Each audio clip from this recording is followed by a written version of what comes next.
গুরুতর অসুস্থ কারাবন্দী নোবেল বিজয়ী মিয়ানমারের নেত্রী অং সান সুচি।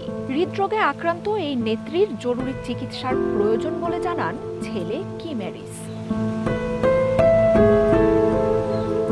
2021 সালে সামরিক অভ্যুত্থানের পর বিভিন্ন দায়ে 27 বছরের কারাদণ্ড দেয়া হয় তাকে।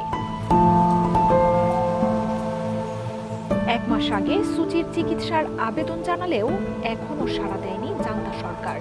এমনকি তিনি বেঁচে আছেন কিনা তাও জানে না পরিবার।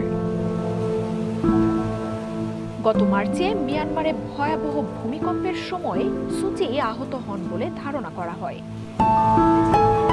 শেষবার 2021 সালে আদালতে তোলার সময় জনসম্মুখে দেখা গিয়েছিল অং সান সুচিকে। মার্জিয়া উপমা, ওয়ান ইন্টারন্যাশনাল ডেস্ক।